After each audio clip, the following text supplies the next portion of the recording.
Hey, here we are again, Ryan. Hey, glad to be back.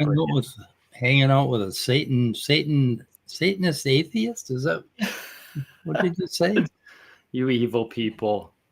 Yeah. What did you? Okay, atheism is a religious belief system created by Satan. Created by Satan. Yeah. Yeah. Okay. So yeah, Hey, I'm guessing you like the poke atheists, right? You use like the poke us in the eye. See what we do.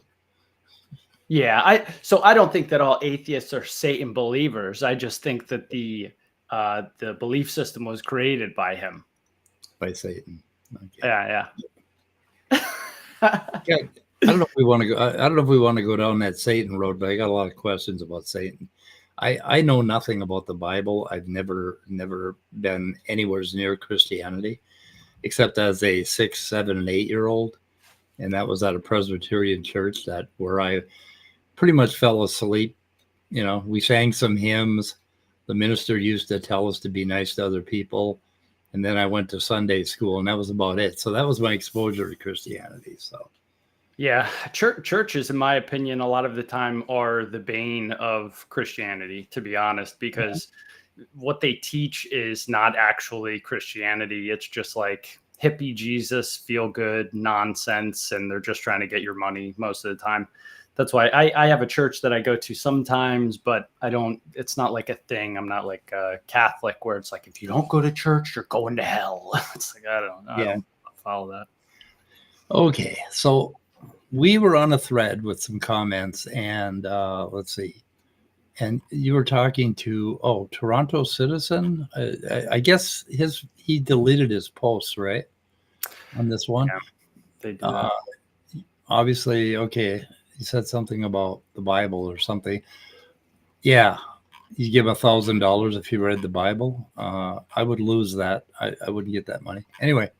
And I started out with, if morality is written on all our hearts and we know good from bad, where in the Bible do they tell you that Islam's treatment of women is good or bad? And you came up with the usual apologetics, but we're not going to get into that. But I think it should have been written in the commandments, right? You know, treat lesser people well, people that are smaller. And like, if you can overpower a person, don't, stuff like that. Be nice to animals. What else? Treat women as equals, treat everybody as equals. And what else could they put in there? Don't own slaves. They could have put that in 10 Commandments, right? But anyway, that was a point where it started. And then we got into this subjective morality. And my comment was that you turned it inside out. Now, if I have subjective morality, or if I believe that morality is not objective, I mean something specific by that. And I think because of our differing worldviews, we probably mean two different things by what objective morality is and what subjective morality is. So subjective means that I, living in the United States, at this particular time, 2024, I have a certain set of moral principles that I adhere to. And if they're not written on my heart, or if they weren't, they sure as hell feel like it, because they're very powerful, right? And so I would call that subjective. And you said, well, then I have to, how did you put it? Then I have to say it's okay for Islam to treat women bad if it's subjective. Mm-hmm. Why? No, you can't say it's objectively wrong. You can just say, in your opinion, it's not good, but you can't say it's objectively wrong. But I can say it's wrong. It's wrong. Right and wrong really can't exist in a subjective framework, because right and wrong is a dichotomy that is drastic, right? It's, if something is right, then it's almost like a truth claim, right? It's, if something is true, then it can't be not true at the same time. So if you say that something is wrong, then that means that it's wrong no matter what. You can say that you dislike it, or you can say that it's, not, you don't prefer it, but to say that it's wrong kind of goes against subjectivity, because then you're saying that your subjective opinion is objectively better or held at a higher standard than somebody else's. So that's kind of a weird definition of right and wrong. You're already basically you're begging the question that, right? That you're folding objective morality into your definition of right and wrong, and you're saying there can only be right and wrong if there's objective morality, and the reason you're saying that is because you believe in objective morality, right? Do you understand that? Yeah, well, so for example, 2 + 2 is 4. Is that right or wrong? That would be the correct answer, but I wouldn't say it's correct or incorrect. Is right or wrong is kind of the same. But it's not morally right or wrong, so it would be different, right? No, I think right or wrong, morally or mathematically or whatever, I think they follow the same kind of idea, right? It's 2 + 2 is 4 is correct. If you want to use correct or incorrect, it's the same thing as is abuse towards females correct or incorrect? It would be wrong. In my subjective morality, it would be very wrong. It would be wrong with a capital W. It would be something that I would fight over, basically. I mean, I would actually consider fighting over. I mean, it's that wrong to do. So but that's subjective, but it is basically powerfully emotionally driven that I would say it's wrong, right?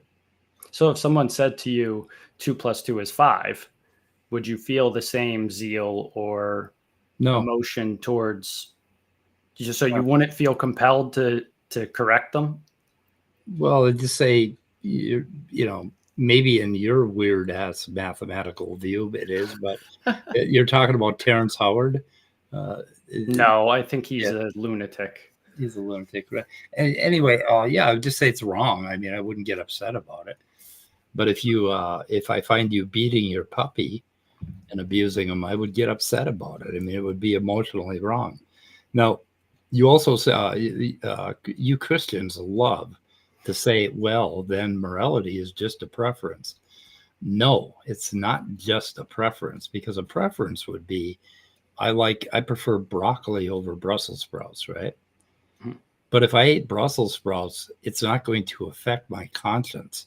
It's not going to follow me around. I'm not going to feel guilty about it, right? Yeah. I feel guilty about things that are powerfully emotionally right or wrong. So as an organism, basically, which is what I believe I am, I have every right to judge other organisms as doing moral right and wrong. I have every right to be upset with them and say that they are wrong with a capital W. But from your point of view, you don't understand that, and I don't know why. Because you're an animal just like I am, and you feel when you do something wrong, you probably have felt guilt in your life. You probably have felt the desire to go out and make restitution or correct the wrong, because you felt it damaged you in some way. Well, I am the same kind of organism, and I take on the same damage.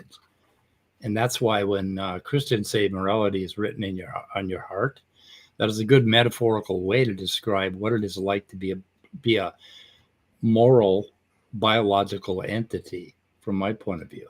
So I mean, so would you say that it's wrong for a lion to kill a zebra? Wrong for a lion to kill a zebra? Yeah, not particularly in my no. So what is the difference? Why is it wrong for a human to kill a human, but it's not wrong for a lion to kill a zebra? Because I'm a human, and we're unique. I have a whole lot of emotions and morality tied up in taking care of other humans, taking care of myself, and being a bit of a specious, they call it, or they call it, a specious, in that I value, like I don't find it morally wrong to eat meat. It doesn't hurt me to eat meat, basically, or to kill animals as long as I kill them humanely, right? Now, Yep. a lion eating a zebra, it's not something. It is something that triggers me emotionally. So, on a scale of 1 to 10 or 0 to 10, I'd put it as about maybe 5/10 of the way wrong. It's not something that I want to see. It's something that I kind of want the zebra to get away sometimes. Sometimes I actually kind of want the lion to catch him because so it's half and It's half. awesome. But I mean, these are all just normal. These are all normal human emotions based on the fact that we are humans. We care more for other humans than we do for animals. And we have all of these classification systems that we use, right? We care more for our children than anything else in the world.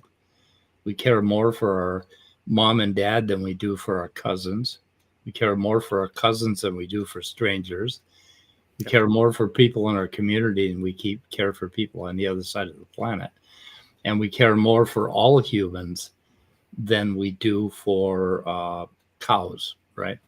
Yeah. Or bugs. We care even less for bugs because we don't think they're sentient. So, I mean, that's how atheist morality works. And it seems like you're claiming that this morality isn't justified or doesn't work. And I don't know how you justify that.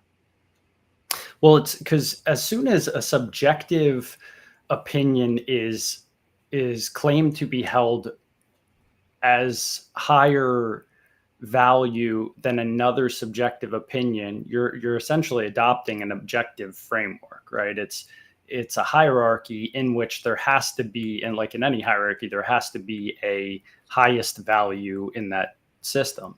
So you can say my subjective belief is this and their subjective belief is this, but as soon as you say that you should intervene over their subjective belief of something, then you're asserting that your subjective belief system is higher, it's better than theirs.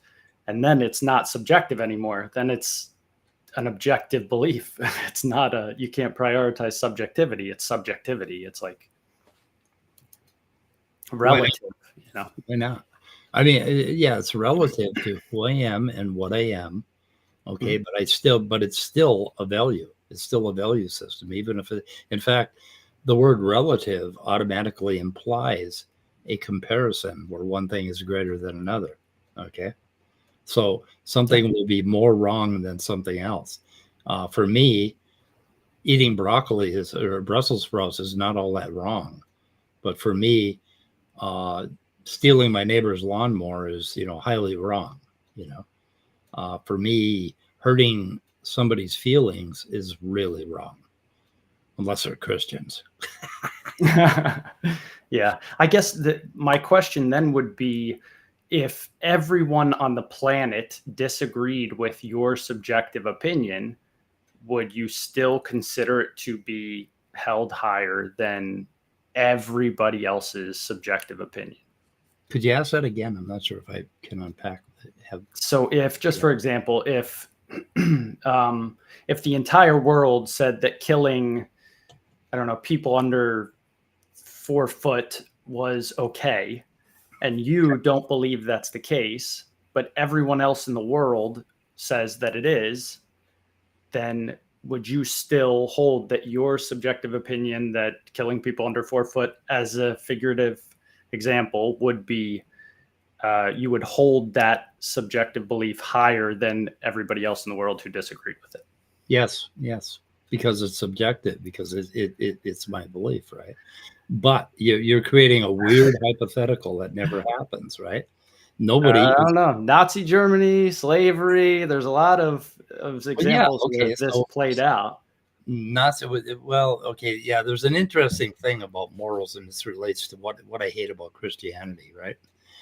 Morals basically are something that you can decide subjectively based on the kind of organism you are, like it's written on your heart, right? It's in our emotional system. But if you write it down on paper and you try to create an objective morality, like they did in Germany, they came up with the idea that it is objectively bad to be non-Aryan, right? Mhm. So And that was something that they thought of conceptually. Okay. That was something that they thought up in their heads. It wasn't something that they felt in their hearts. In fact, a lot of Germans were horribly conflicted, and they suffered for the rest of their lives by going against the grain of what they are. Okay. So I have a great faith that human beings are moral animals. They have the kind of morality that fits with mine. I know the whole world is not going to decide to kill everybody under 4 feet. So I mean, it's like that's one of those counterfactuals that you come up with. You can't know that. See, and this is, atheists tend to get upset when I take it to this extent. But the issue is, like with any theory, you have to test it to the extent of the parameters that you consider. You have to, or else you're being willfully ignorant to the possibilities within the framework. And what you just said is kind of a comparison, because you said, even if everybody else disagreed with you, your subjective opinion would still be held. You would still hold it above the other subjective opinions, even if it was the majority. In Nazi Germany, their subjective opinion was disagreed with by everybody else in the world, but Right. they still held it as, a truth claim. So that's where it's. So why is that a problem? I mean, similar. You're going to have you're going to run into psychopaths, right? Let me see what I got. Mark Reed here. How about that? Just because you believe it would be nice to have objective morality doesn't mean it's actually objective. That's an argument from consequence. Okay. So basically, on my view of it, right? Morality is something. It's not something that you could take out of the universe and find it, look at it, right? Morality is human actions in the moment. It's how we feel about things, how we decide to live our lives, what we decide to do. Across the spectrum of all human beings, you're going to find tremendous differences. You're going to find Christians that are pro-life, and you're going to find Christians that are pro-choice, right? Yeah. And so there are differences in what we believe. For really important things, we get together as a community, as a culture, and we kind of work out what we're going to adhere to and what we're not going to adhere to. There's all these gray areas, right? And you want to come up with this one-off counterfactual that blows away or logically implies that there's something wrong with our system, but our system is biological. Of course it goes wrong. It has to. It's biological, right? It's not something that we can write down on paper, come up with a moral prescription, and have that moral prescription work in every single case. The trolley problem. You don't know what the hell to do with the trolley problem. What is the trolley problem? Oh, that's where you have you have a train coming, right? And there's one person on the tracks branch out, right? So there's a switch, and you're by the switch. You have control of the switch. You see the train coming. On one track, there's one person. On the other track, there's 8. Okay. And you have to decide it's going to kill the 8 people unless you switch the train and kill the one person. Yeah, I would switch the train. So what do you do? So you would switch it just automatically. Or kill the one person. Yeah, because 8 human lives is quantitatively more valuable than the one. Did I do the trolley problem right? Let me see. Yeah, but you would be killing that person. You would choose to kill that person. I just to clarify for everybody in the chat who's losing their minds, objective just means despite perspective, right? It means that something is true or not true regardless of the perspectives involved or the emotions involved. That's all objective means. Let's see. Objective is the goal. Let me see what N. Damon said. That's a swift in the direction for switch. Ryan needs to say objective is the goal, or objective is absolute, or objective is cemented in. Okay, so like to me, objective means it's reality, right? It's not something that I imagined. It's not something that's happening. Yeah, I don't like the subjective objective split because you run into all this bullshit problems. I mean, there's one reality, and that's it. And If you're saying, okay, you're saying it's objective in that it's written somewhere else besides in our biology, in our emotions, in our makeup, in what we are. So you're going to say that, okay, pick a moral that is completely objective all the time. Yeah. Chattel slavery, objectively wrong. No matter what, even if somebody thinks it's super duper is okay, it's never okay. Okay. Objectively wrong. Yeah, and I would think that most humans would feel that way, but not all. And therefore it's not objective. America was a mess with that. It's basically something that we are going to all agree on because it is subjective in all of us that this is the case. It is something that we each individually contribute to. We each individually believe, but you're going to find thousands of people somewhere that think it's okay to own slaves. There are thousands of people somewhere that think their race is the only human beings in existence, right? And most of us would find that morally wrong. Okay, and so it's still subjective. So where is it objective at? See, but that's where it gets hairy. Is chattel slavery always wrong, or is it just subjectively wrong and some other people think it's objectively not wrong? Always wrong for who? For anyone, anywhere, at any time. Okay, you're trying to say it's always wrong for everyone. Yeah. And that's not the case. Everyone is not going to feel that it's wrong. There are going to be people like, okay, it's always wrong to be a serial killer, but there are psychopaths that would disagree with you. What's that? But as soon as you use the word feel, you're outside of objectivity. It's a subjective thing. It's subjective, right? So no matter how you feel, chattel slavery is wrong. And if you subjectively feel that it is not wrong, then you are objectively in the wrong. Because no matter what, no matter who prefers it, chattel slavery is wrong. But if you hold a subjective framework, you can't say that. You can't say it's always wrong. Yeah, I can say it's wrong. Because then you're saying that your opinion is higher than someone else's. Yeah. And that's not how subjectivity works. Well, when it comes to people that believe in slavery, yes, I would say my opinion is higher than theirs. I'm right and they're wrong, right? You're just describing objective morality and saying it's not objective morality. It's not objective morality. 99% of, or maybe 95% of all humans on the planet believe that it's wrong, okay? And I'm with them.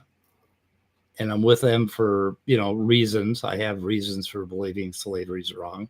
I mean, as an animal, I never would have even thought of slavery by myself. So, I mean, it wouldn't have even come up. So we're already dealing with a rationalization, right? And when we're dealing with a rationalization, how do you reason? Where do you reason at? Do you reason out there in the oosphere, or do you reason inside your brain? Inside your brain. We have a conscience. Okay, then it's subjective. It's subjectively wrong to you. You have reasons. You read something in the Bible and you went along with it. Well, I don't know where the hell in the Bible it says that you shouldn't have slaves, but that's all. Yeah, that's messy too. In the Bible, there's a difference between debt servitude, because we get super ignorant in our moral pampered modernity that we forget that there was a point in time where resources were super limited. So there were people who, let's say there was a storm and it killed everybody in their tribe, and then there's a group passing by and they sell themselves into debt servitude so that they have food and protection and all this stuff. That's a different thing, because you're basically choosing to be a debt servant so that you can survive. I don't think that's the same versus kidnapping somebody and forcing them to be in servitude to you for an indefinite period of time. I'd love you to go talk to either Jefferson or Jay Patrick about this, about biblical stuff, or somebody that cares about the Bible, I guess. I don't think it's a well-written book at all. But anyway, Scott says, why don't we ask Ryan to make the case that morality is objective? He hasn't really done that. So we don't feel, I mean, you've said that basically what you're playing on is that you're sure that I would find slavery wrong. So you're going to say, oh, are you saying that some people can find it right? Well, yeah, I am. So there are people out there that believe that slavery is okay. They're on this fucking planet. I don't like it, but they're here.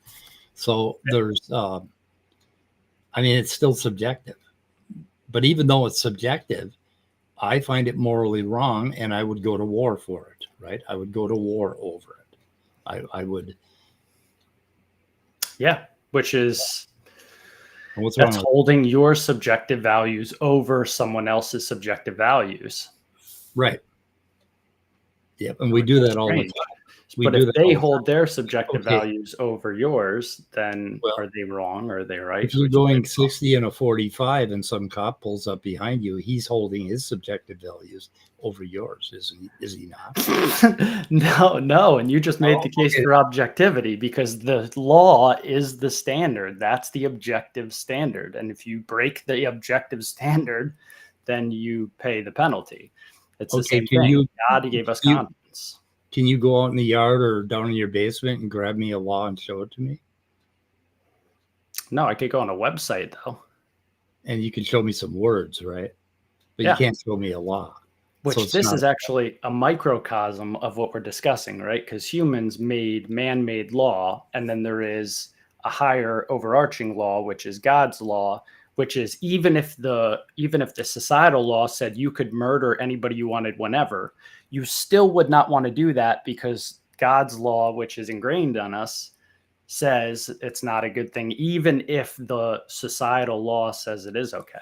And we could go through a list. Does anybody think rape is okay? No. Does anybody think child abuse is okay? No. Does anybody think murder is okay? No. Slavery. We could go through a whole list of things. So at a certain point, you have to say these things aren't subjective anymore. If we all know for some weird reason within us that they're wrong, even if some people say they're not, then you're describing an objective standard. Yeah, in that respect, I'm a moral realist. I believe that all humans basically behave in a certain way and have certain values.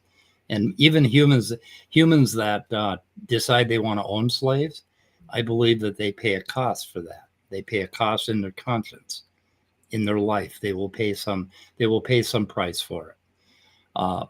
So I believe that humans are designed in such a way that certain things are morally natural to us.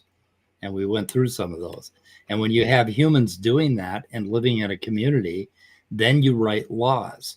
But that doesn't make it some super objective thing that would be around if humans weren't. So is that what you mean by objective? That if there were no humans in the universe, would it still be wrong for humans to own slaves? Yeah. Why? Because in the case that there was a situation where that could happen. No, there aren't. There are no humans. There are no humans. So we couldn't act out the activity we're describing, but it still is wrong. Either way, okay, it's still wrong. Why is it? Make a case for that. Why is it wrong? Because it's an objective standard. It doesn't matter how many people are left or if there are people left or anything. Just because someone is not able to act it out, that's like me saying to you, if there weren't any people left on Earth, would rape still be wrong? And you would, in your moral framework, you would have to say, like, no, it wouldn't be wrong, which is weird, because then you're saying that rape is not always wrong. Even if there's no people here, it's okay, which is... No, I can't say, okay, if I don't exist, if I don't exist, how can I say rape is not wrong? If I don't exist, to conceptualize rape is not wrong. Huh? Yeah. No, that's what I mean. Just because there aren't people there to consider it or enact it, if a tree falls in the woods and nobody's there to hear it, does it still make a sound? I think it does, but so that's the same thing. But no, if there's nobody to say that rape is wrong or rape is right, okay, there's nobody to say that it's right. There's nobody to say that it's wrong. So there's nobody around. So it's not objective. There wouldn't be any instance. There wouldn't be any instance. Subjectivity, what you're describing. If there were people there to consider it and have a preference, that's subjective. But if there's nobody to consider it, it's still wrong. It's objectively wrong. Why? How? Because Okay, in a world without humans. Okay, we're talking about possible worlds now, right? We have yeah, a world without humans. There are no mammals, in fact, and there are no animals that have two sexes. Okay, mhm. make a case that rape is objectively wrong in that possible world. So it's the same scenario if you were to say that all humans were alive and on the planet, but they were all chained to a wall or something and they couldn't move. Or if there were all humans and none of them had genitalia, would rape still be wrong? Yes, rape is still wrong in that case. Just because they can't enact it doesn't mean that it's right. And it's the same thing. There's inaction doesn't change the fact that the concept of it. So if there were no humans on the planet and the concept of rape still existed, would it be right or wrong? It would be wrong.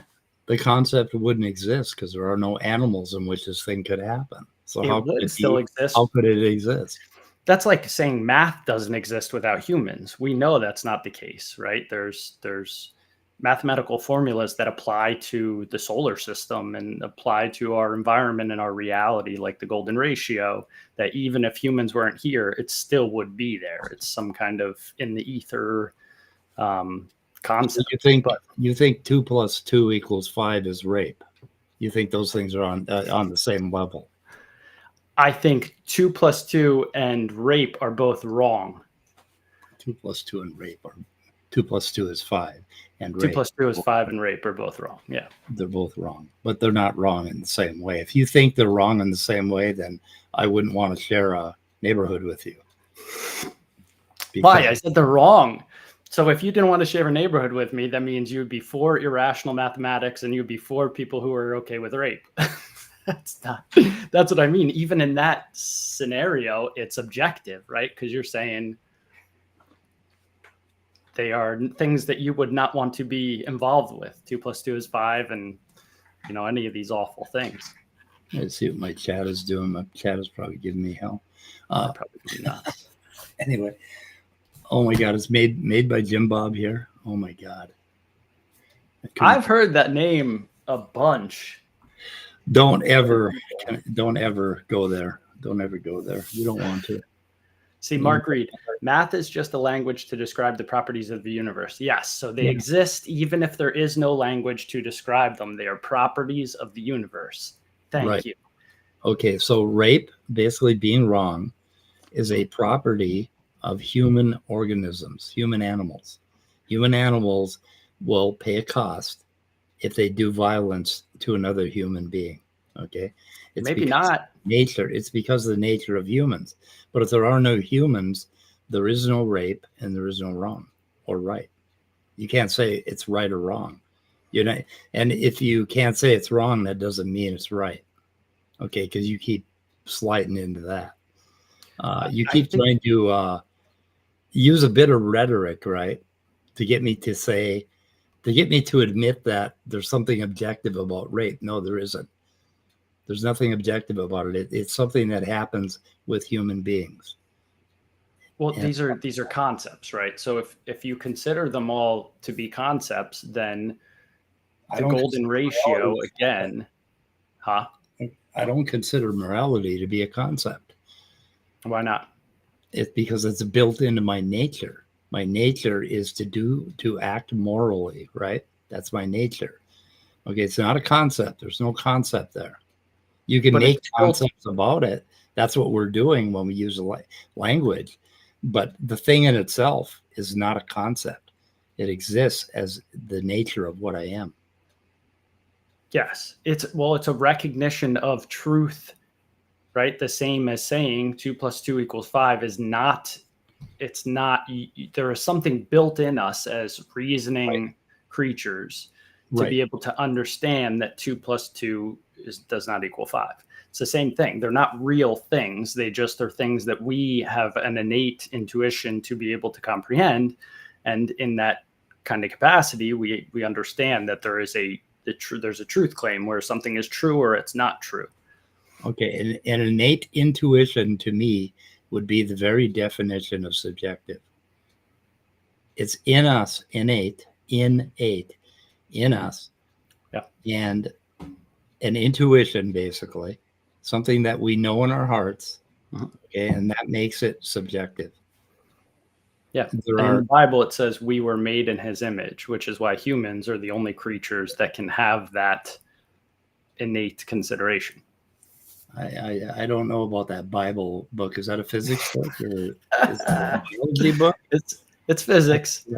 It's physics. Yeah. The thing is that you believe. I'm pretty sure that you believe that there's a supernatural being that's kind of like us that made us in his image, and he wrote these laws down, and he has this whole idea about good and bad. And you would defend his Bible as even the really bad things like take the women for yourself. That one, that's one of the verses that I've seen thrown about. You would have to justify all that. But anyway, I don't want to get into the Bible because I don't believe in the Bible. But I don't see. Okay, so we're fighting over objective, subjective, and every time you do that, what you do is subjective slides into objective, and objective slides into subjective. They keep sliding back and forth depending on how you're viewing it. Now, I could say that it is objectively wrong to murder because most humans are designed and grow up in a culture where it is wrong to murder, where they have that moral thing, that moral intuition is deeply written inside of them so that they can't go over it. So I could say, oh, that's subjective. But we could also say, oh, well, it's written inside of them, so it's also subjective. So you see the uselessness of this subjective-objective dichotomy. So let's talk about what we really mean. Okay. I believe morality is biological, that it comes from what I am as an organism, and you believe it came from some spook supernatural thing that's kind of like us, right? So I mean, so what problem do you? I guess what we're trying to get to is you've come up with this criticism that basically unfolds like this. Well, atheists can't justify right or wrong, right? Yeah. Why not? Why not? Why can't I? Because in your moral framework, it is only opinion. You can't say something is wrong. You can just say opinion is wrong. An opinion is that green car is ugly. It's too green. That's an opinion.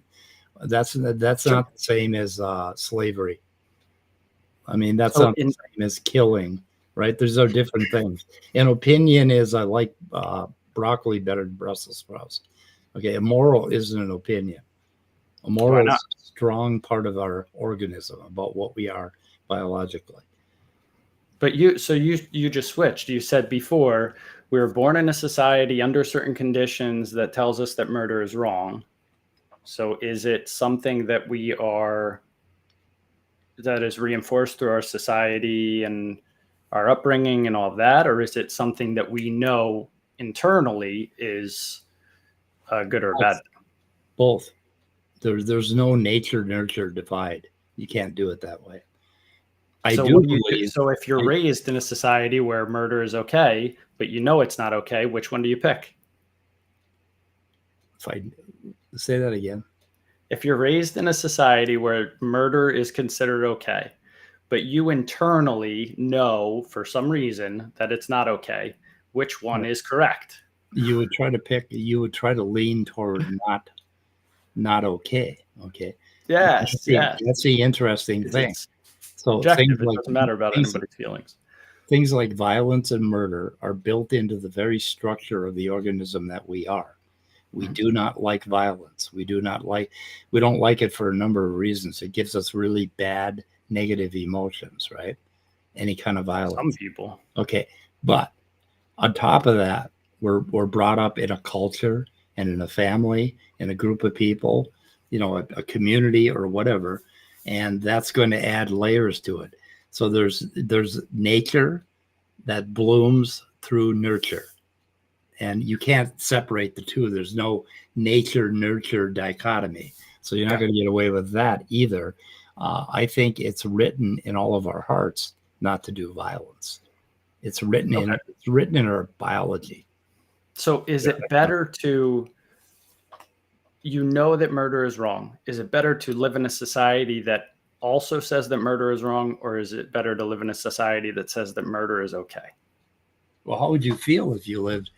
Okay, if I know it's wrong, if I feel that it's wrong, I find it horrible, abhorrent, right?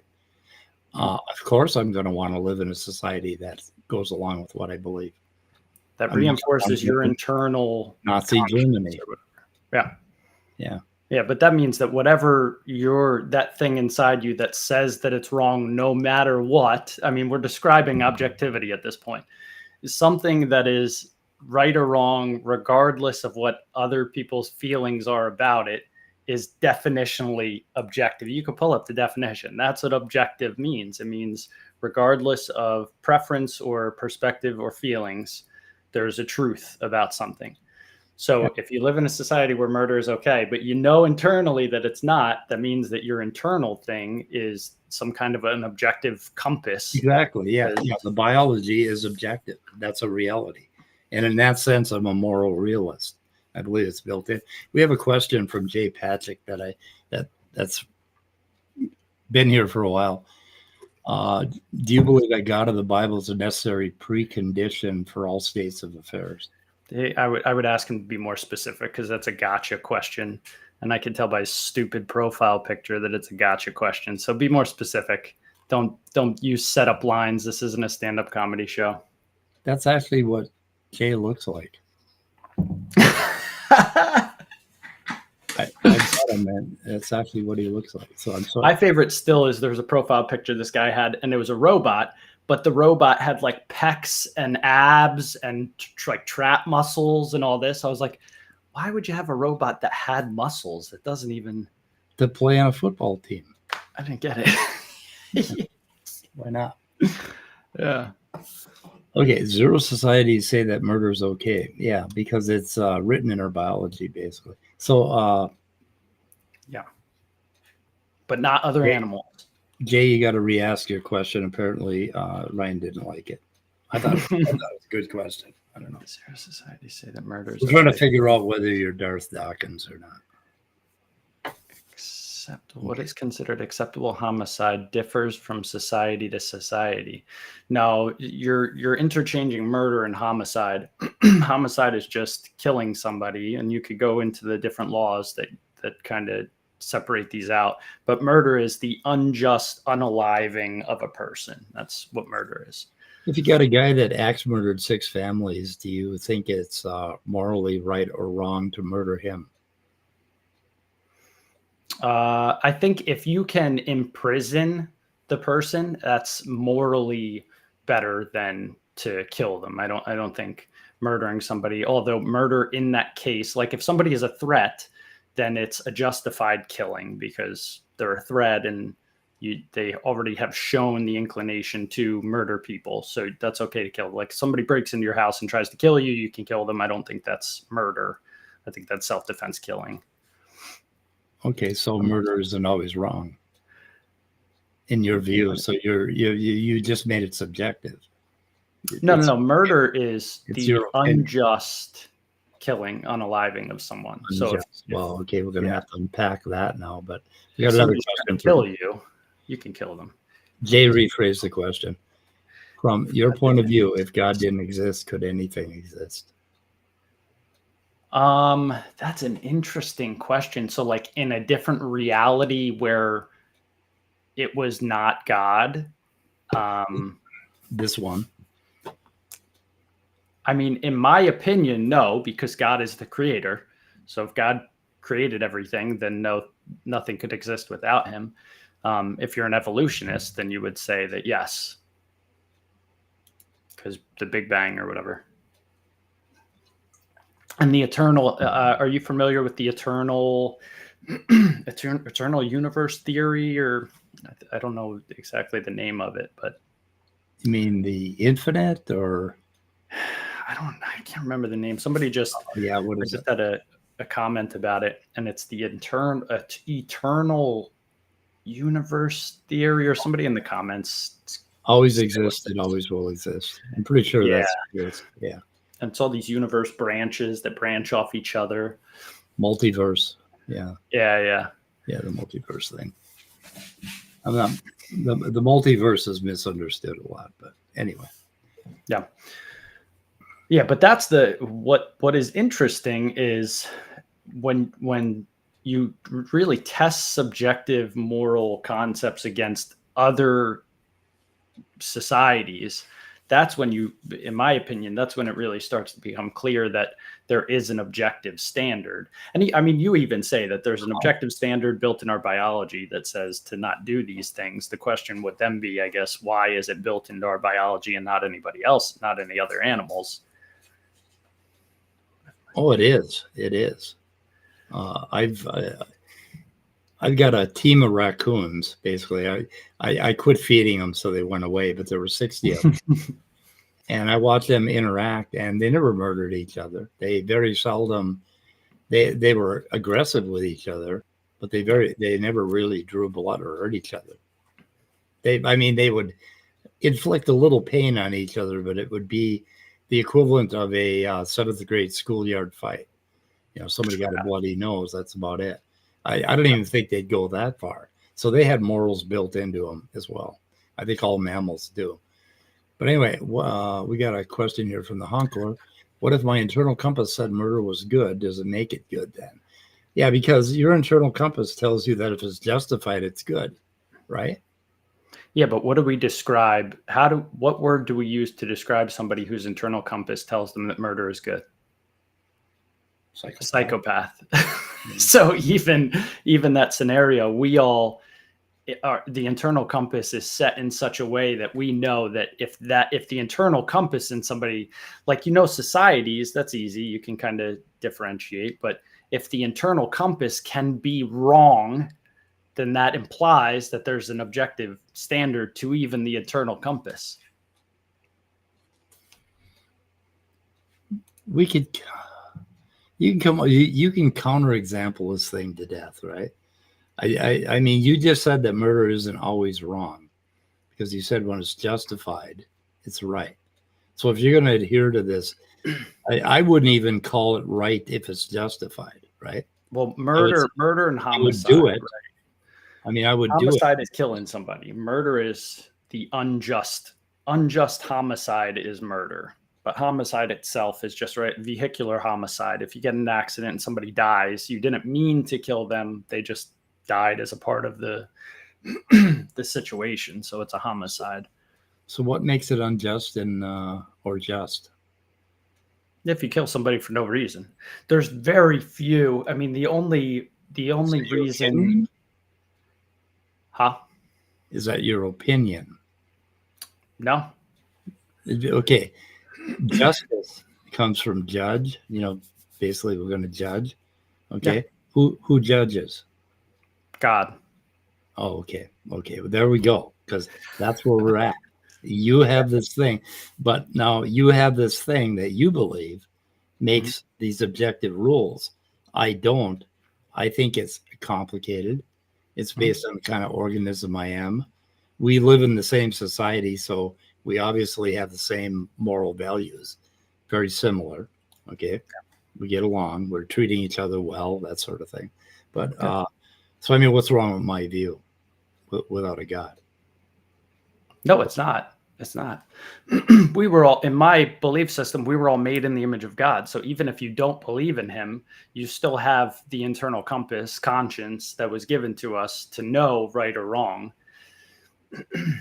I have this discussion with even like different types of Christians a lot, because Christians are actually the most obnoxious people when it comes to debating this stuff. And they'll say, well, what if somebody lives on an island and they've never heard about Jesus? Are they going to hell? And my belief in that situation is no, because we all have the same internal compass, which tells you what is objectively right or wrong. And you follow that compass, or you choose to not follow that compass, in which case everybody whose compass is pointing straight would say it's wrong if you go against it. It's the same idea, I think. Okay, so you do agree that I have the same internal compass, and I use it. I am adhering to it. I'm following my compass, right? Following a moral path. Mhm. And it is the same as your path. The only thing is that I don't believe that God gave me that compass. I believe biology did. So what is the internal critique of my naturalism? What is wrong with that? I mean, the only thing I don't have is the belief in God, right? But I'm living the same moral life as you, the same peaceful path. As an alcoholic, I have to almost. I mean, I have to listen to my compass. So what is wrong with my view?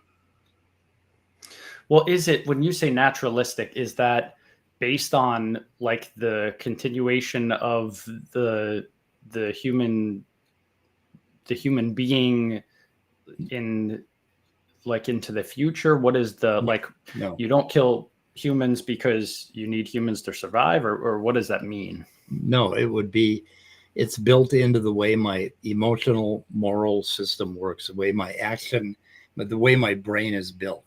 Okay, defines my morality. Okay, it's the way my limbic system is built. Like the thing about children, loving children, loving little things with round ears, little kittens, puppies, that sort of thing. That has a hell of a lot to do with a small peptide named oxytocin that we humans are just we got to pump it into our brains all the time. It's what makes us. It's what makes me love humans, basically. The fact that we have a lot of oxytocin, but it's a drug, and we could reduce it to just physical stuff. But I am a human being, and I happen to have a deep spiritual connection with the nature of what I am, right? With this innate compass. Okay, I just don't believe that there's some God that wrote those rules for me. I believe it was written by the evolution of life on this planet. That's how I believe it was written. So what's wrong with that rationally? I mean, I guess nothing. You would just have to accept that love is that you just would have to accept that love is not your choice. It's just random chemicals in your brain that force you to feel that way. It's not actually, you don't love things. Your brain just reacts chemically. Of course it's random. It has to be random. No, they're not random. No. Of course. What is mutation? Okay, random is another word like subjective, objective. That's bullshit, right? It's just random, like anything can happen. Chemicals. It's chemicals in your brain, right? No, if you drop a brick on your head, it's not a random fact that it's going to hurt. No, it's going to happen. Okay, nothing random. Yeah, of course. I mean, everything basically unfolds the way it should unfold. But why would nature evolve love or compassion or any of these things? Nature doesn't operate on whys. Nature. So it's random. It does. Okay, no, it's not random. It has a pattern, a beautiful pattern. I mean, it's just an absolutely incredible pattern. If you've ever seen, what the hell are those herringbone patterns? I forget what they're called. There's a certain beautiful pattern, right? That's what life is. And we're a part of that. So we're a part of that, and that's all it is. That would be my God, is that complexity, that beautiful patterning of life. Okay, that's all I need. And it's all natural. But it's not random. I wouldn't call it random. Random's a word that you come up with when you're trying to predict the stock market or something like that, or you're trying to do statistics. You'll come up with this idea about random. I don't like the word. So are mutations caused purposefully? Are mutations caused purposefully? Yeah, that's an interesting misunderstanding of the whole thing. No, mutations are basically stochastic. Okay, like they could happen at any time, and where they happen, it's not gonna.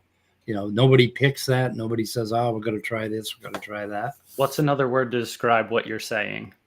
Random's not a good word. Random. No, random's. Okay, so love is stochastic. Love and compassion are stochastic. Yeah. Okay.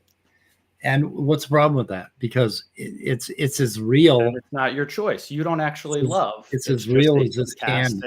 Coke here. Yeah. Basically love. So, I mean, what's the difference? Real, but it's not your choice then. It's What do not you mean not my your, choice? it's not a purposeful choice. It's a stochastic event. Not a purpose. I mean, it can be a purposeful. I mean, I can make purposeful choices because I'm a human being with a basal ganglia that allows me to do that. But there's nothing else outside. You see, you're going again to your God view, and you're just all of your thinking is I involved. just used your terminology. What's that? I just used your terminology. You said random is not a good word.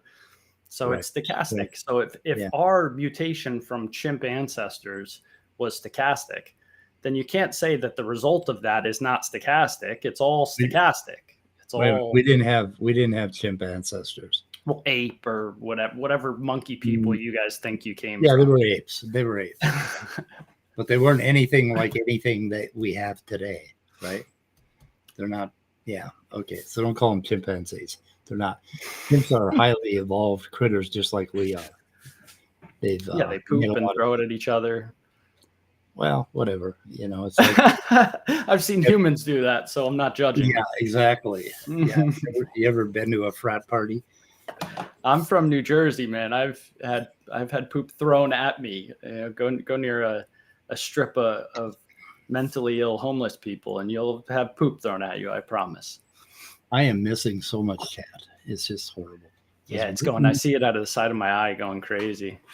Bible was written for world domination. Now that's a dumb worldview. I had this discussion with somebody once because they said the same thing. The religion was made for control. So in the earliest days, you wouldn't have needed religion to control the population. It's whoever the biggest person was or whoever could trick everybody would be the ruler. And then they say, yeah, but then the population grew too much. So then they needed religion to control people. And I said, yeah, well, China now is a non-religious communist society and they don't need religion to control people. And they said, oh yeah, but then it changed back. It's like, all right, well, pick a lane. Well, it could easily be a way to control people. I don't think anybody sat around. I agree with that. I think it was stochastic, basically. Nobody purposefully designed religion to do something, right? In the same manner that we weren't purposefully designed by anything. But anyway, so what I'm hoping you understand is that there's absolutely nothing unreasonable and irrational about an atheist naturalistic worldview on morality. Have I convinced you of that? Well, it's just, I would agree if you will agree that it's not your choice, it's stochastic. Not my choice. No, yeah.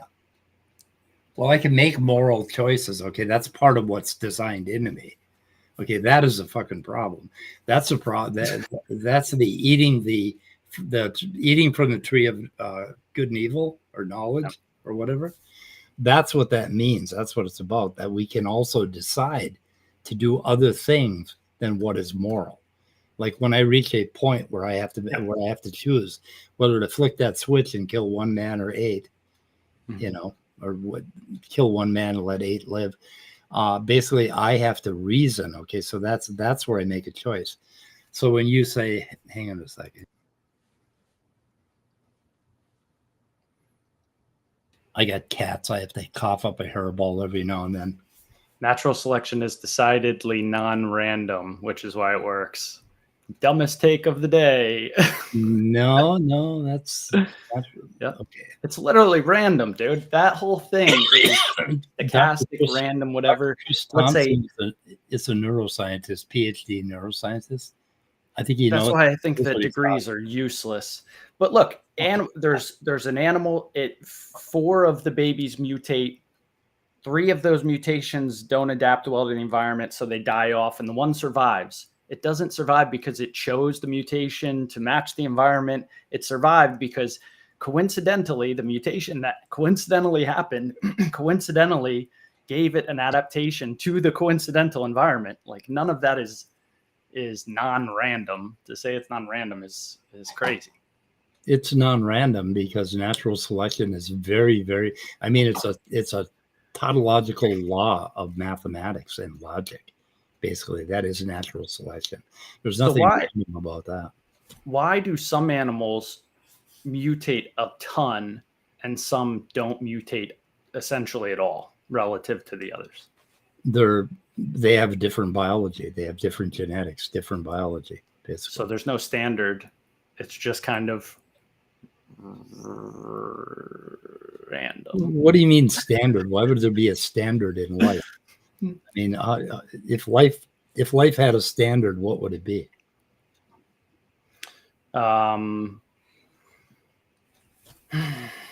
If life had a standard, what it would be? Yeah.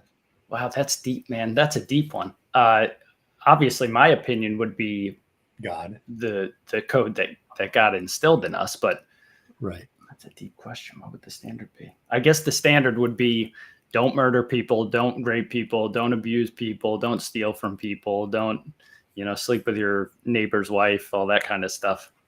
Yeah, none of that would mean anything without natural selection. So all of these beautiful things that we have, all caused by natural selection and basically stochastic mutation. Mutation, it's better to think, instead of thinking of mutant things, to think of variation. Okay, there's always variation within a population. And that's what pushes evolution forward, is variation in the population. Yeah. But shout out, I saw a comment that said evolution is fake and gay. and I agree. What? I think one of my people snuck in. They did a bouncer, didn't get him. Oh God, should we block him? What did he say? Just to be mean. Oh my God. Yeah, chat is going by. It was aggressive. It was aggressive. Oh God, Jim Bob, did you block me in your chat? Because is he actually in here? Your chat, I'm gonna block you back.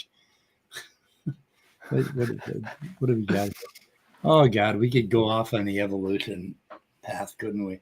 But hey, but for what it's worth, I recommend everybody go watch the horseshoe crab discussion that he had yesterday with Featherman or whatever. Jackson Wheat. Yeah, Jackson Wheat. It was really good. They got into some really interesting some really interesting biology. Well, thank you. I hope you changed your minds a little bit. But it was informative. I still don't get why the thing doesn't change at all. And Jackson Wheat was like, well, he's actually misinformed because it did change into four different creatures. I'm like, all right, it's still a horseshoe. Yeah, it has changed. And that's, okay. We're not going to go down that road. Well, we got an hour and 5 minutes here. Is that where we're at? I'm good, man. I love these chats, but it is intellectually it's draining for sure. You said the last thing you said, what is the standard of life? Like that one, I'm going to go think on that for about 5 hours now. So thank you. Okay. Yeah, you could do it. You could do it short, and you could say, atheists, say satanic. Okay.